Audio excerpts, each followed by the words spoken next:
Ladies and gentlemen, the President of the United States.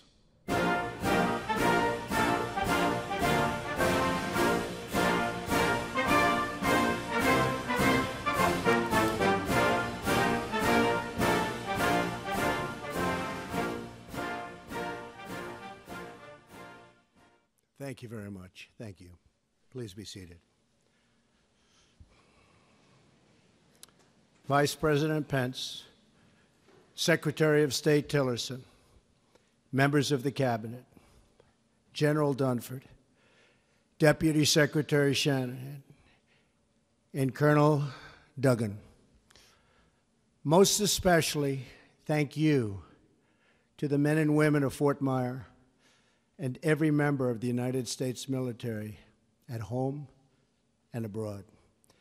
We send our thoughts and prayers to the families of our brave sailors who were injured and lost after a tragic collision at sea, as well as to those conducting the search and recovery efforts.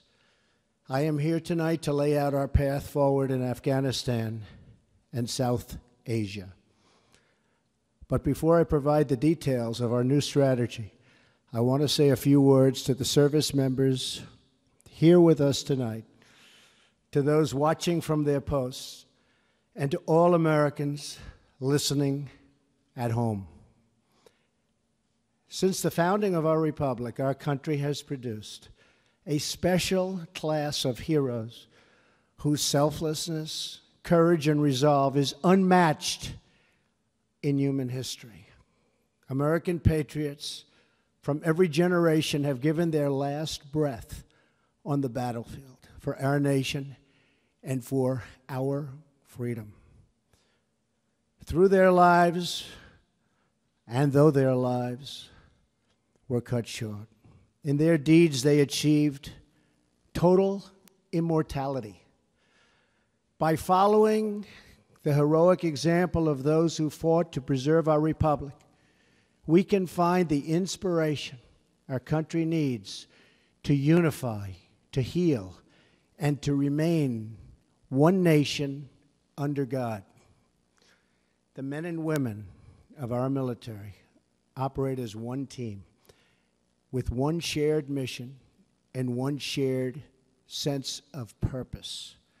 They transcend every line of race, ethnicity, creed, and color to serve together and sacrifice together in absolutely perfect cohesion.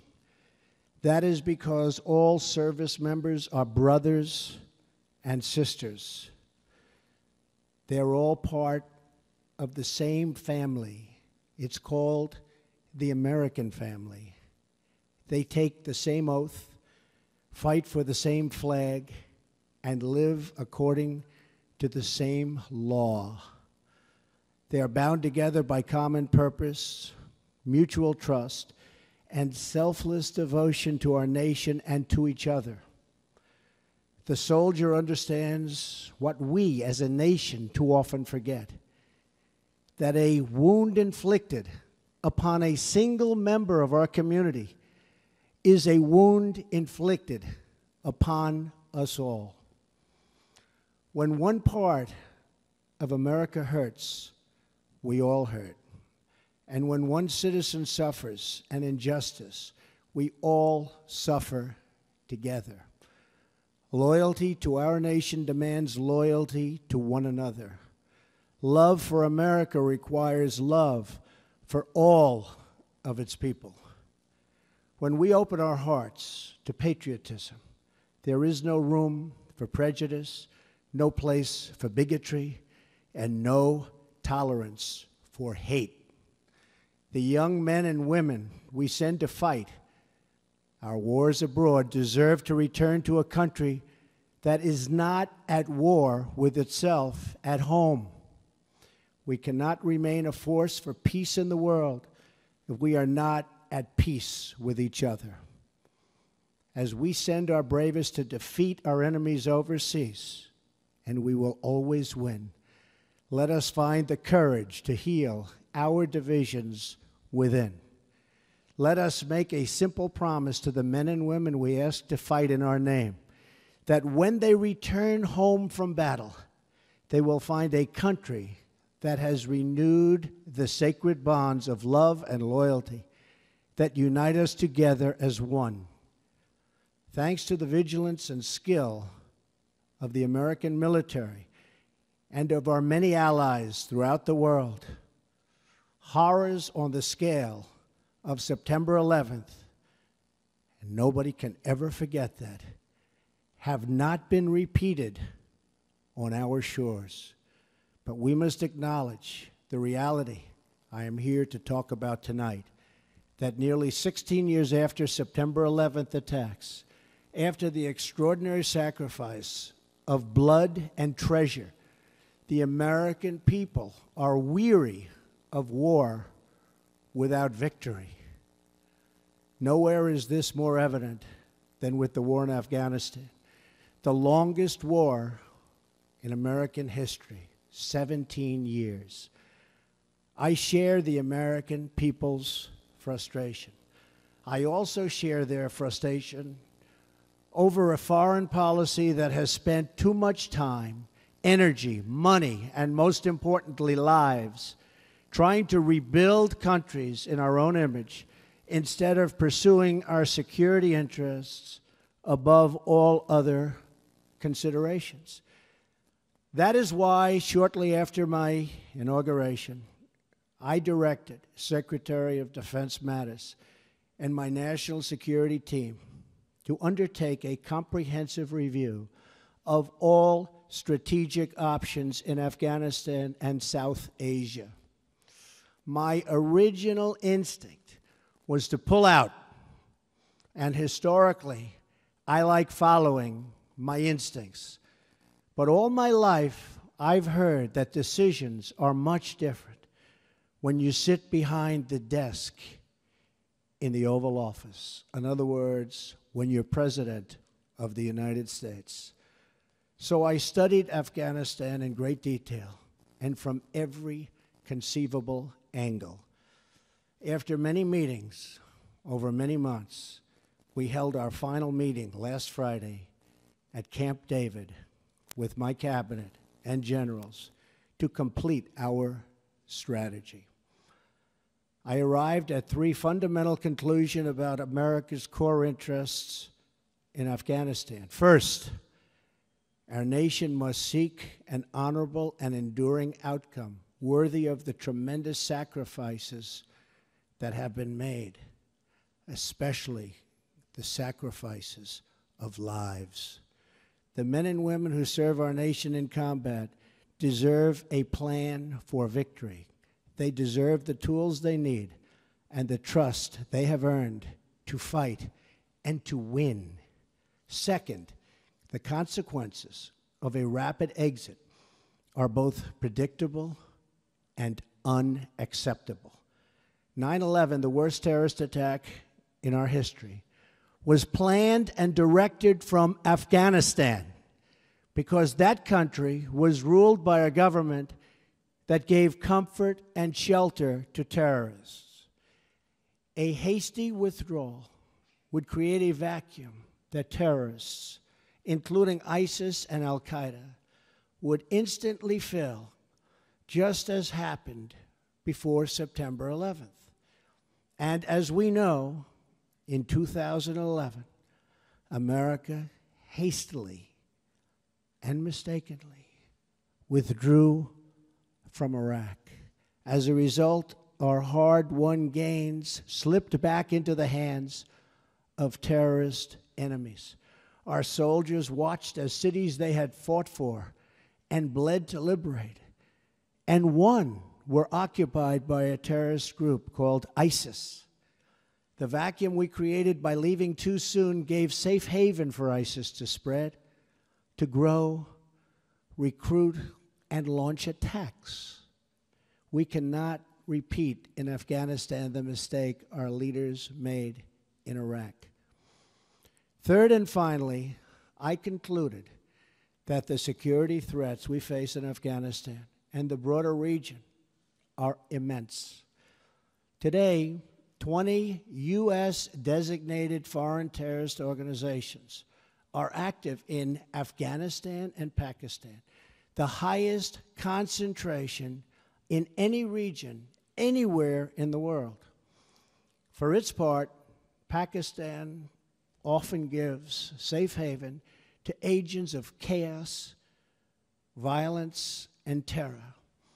The threat is worse because Pakistan and India are two nuclear-armed states whose tense relations threaten to spiral into conflict, and that could happen.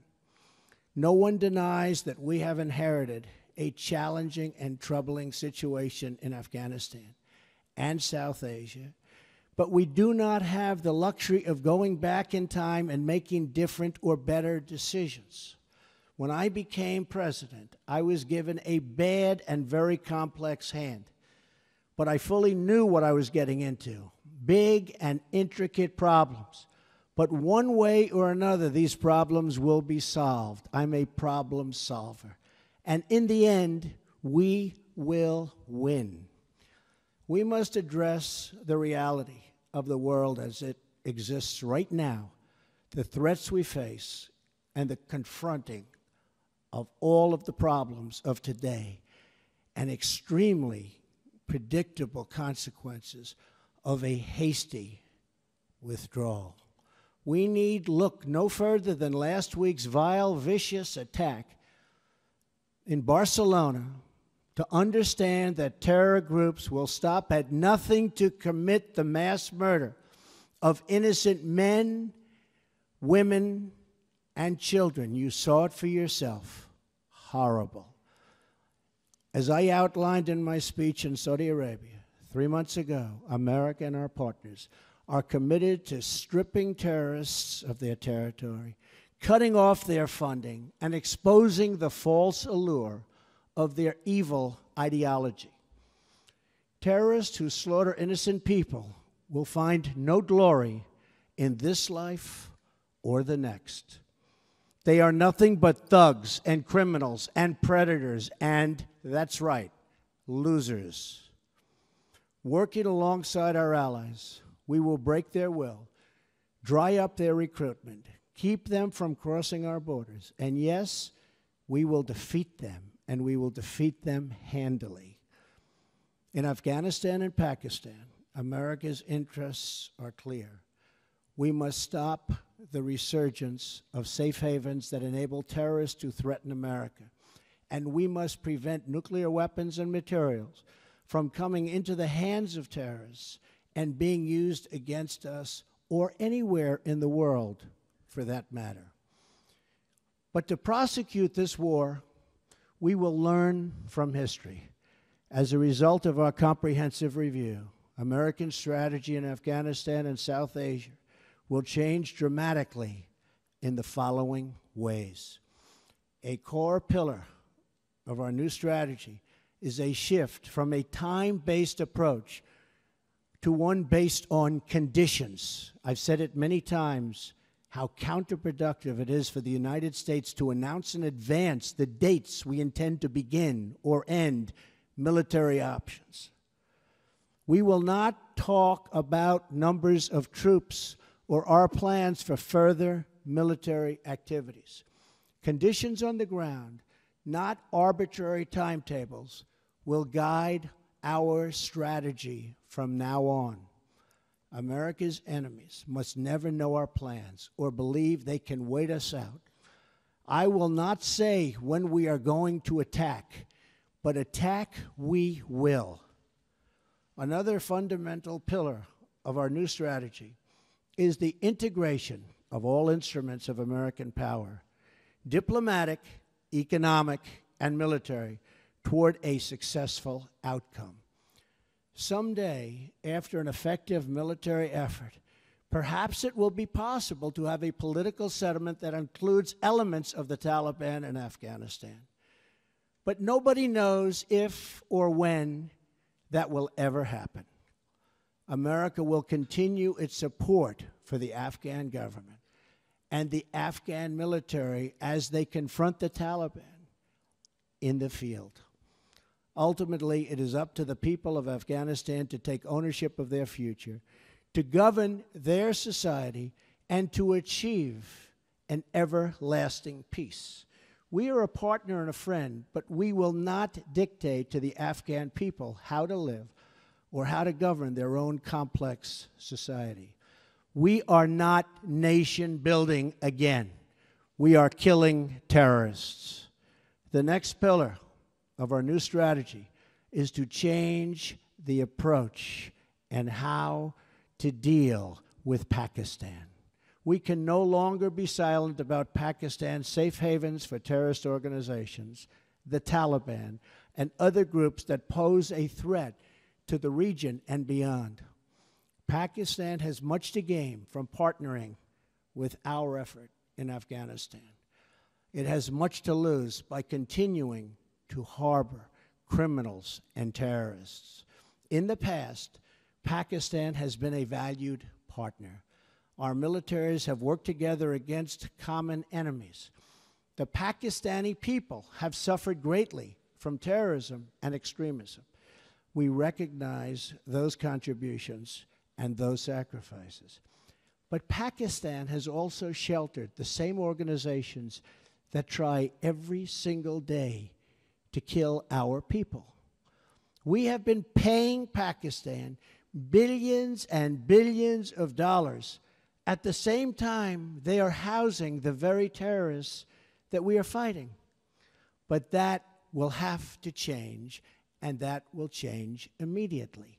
No partnership can survive a country's harboring of militants and terrorists who target U.S. service members and officials. It is time for Pakistan to demonstrate its commitment to civilization, order, and to peace. Another critical part of the South Asia strategy for America is to further develop its strategic partnership with India, the world's largest democracy and a key security and economic partner of the United States. We appreciate India's important contributions to stability in Afghanistan, but India makes billions of dollars in trade with the United States, and we want them to help us more with Afghanistan, especially in the area of economic assistance and development. We are committed to pursuing our shared objectives for peace and security in South Asia and the broader Indo-Pacific region. Finally, my administration will ensure that you, the brave defenders of the American people, will have the necessary tools and rules of engagement to make this strategy work and work effectively and work quickly. I have already lifted restrictions the previous administration placed on our warfighters that prevented the Secretary of Defense and our commanders in the field from fully and swiftly waging battle against the enemy. Micromanagement from Washington, D.C. does not win battles. They are won in the field, drawing upon the judgment and expertise of wartime commanders and frontline soldiers, acting in real time with real authority and with a clear mission to defeat the enemy. That's why we will also expand authority for American armed forces to target the terrorist and criminal networks that sow violence and chaos throughout Afghanistan. These killers need to know they have nowhere to hide, that no place is beyond the reach of American might and American arms. Retribution will be fast and powerful. As we lift restrictions and expand authorities in the field, we are already seeing dramatic results in the campaign to defeat ISIS, including the liberation of Mosul in Iraq. Since my inauguration, we have achieved record-breaking success in that regard. We will also maximize sanctions and other financial and law enforcement actions against these networks to eliminate their ability to export terror. When America commits its warriors to battle, we must ensure they have every weapon to apply swift, decisive, and overwhelming force. Our troops will fight to win. We will fight to win. From now on, victory will have a clear definition: attacking our enemies obliterating ISIS, crushing al-Qaeda, preventing the Taliban from taking over Afghanistan, and stopping mass terror attacks against America before they emerge. We will ask our NATO allies and global partners to support our new strategy with additional troop and funding increases in line with our own. We are confident they will. Since taking office, I have made clear that our allies and partners must contribute much more money to our collective defense, and they have done so. In this struggle, the heaviest burden will continue to be borne by the good people of Afghanistan and their courageous armed forces. As the Prime Minister of Afghanistan has promised, we are going to participate in economic development to help defray the cost of this war to us. Afghanistan is fighting to defend and secure their country against the same enemies who threaten us. The stronger the Afghan security forces become, the less we will have to do. Afghans will secure and build their own nation and define their own future. We want them to succeed, but we will no longer use American military might to construct democracies in faraway lands or try to rebuild other countries in our own image. Those days are now over.